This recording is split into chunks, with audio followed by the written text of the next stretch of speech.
Hello, this is Reverend Don Lewis coming to you from beautiful Florida. And today our question comes to us from Kitsune Deva. And Kitsune Deva has this question about sigils. Kitsune Deva tells us that she recently read a book by Taylor Elwood dealing with sigils, and in keeping with the ideas in this book, she created a sigil for herself. She hung it on the wall with the idea being that it would be charged by the energy that people give to it by looking at it.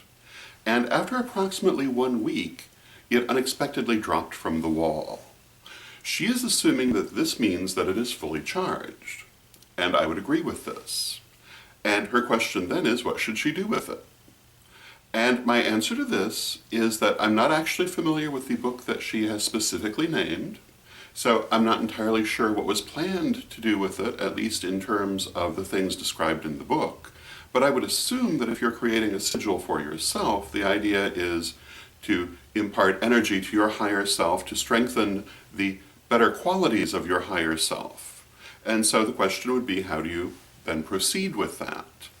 And Kitsune Deva asks if she should burn the sigil, which certainly would be a possibility with the idea of releasing that energy to the higher self.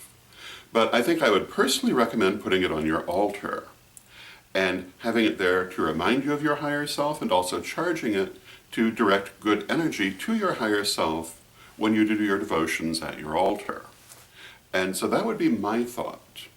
And generally speaking, when we do something like this, when we have an item that we are using for a particular purpose, or that we are charging toward a particular purpose, and there's a sudden and unexpected change in it, such as the sigil falling from the wall, or a stone we might be using suddenly breaking, it means that that particular phase has finished.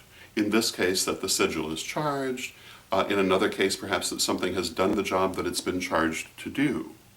And that's generally how I would read that sort of thing. So those would be my thoughts on the subject. I hope you find them helpful. And once again, we've come to the end of a week of vlogs. And it's time for you to vote for your viewer's favorite question of the week. And this week we've had Wands from Ravenwolf, Regional Karma from The Roaring Mind, Burn or Bury from Magenta, and today the Fallen Sigil from Kitsune Deva. And as always, you can vote in the comments section at Magic TV, on Facebook pages where the vlog appears, or you can send it to me at donlewishp@aol.com. I hope you've enjoyed this week's questions, and until next time, may you blessed be. The Tarot of Hecate. My 100-card tarot deck, 30 years in the making, finally available to you from witchschoolstore.com. Check out a copy today. Hello, my name is Cher Davis, and I'm greeting you from Jacksonville, Florida. Please join me as I lift my prayer to the God and Goddess. I pray for peace. I pray for love.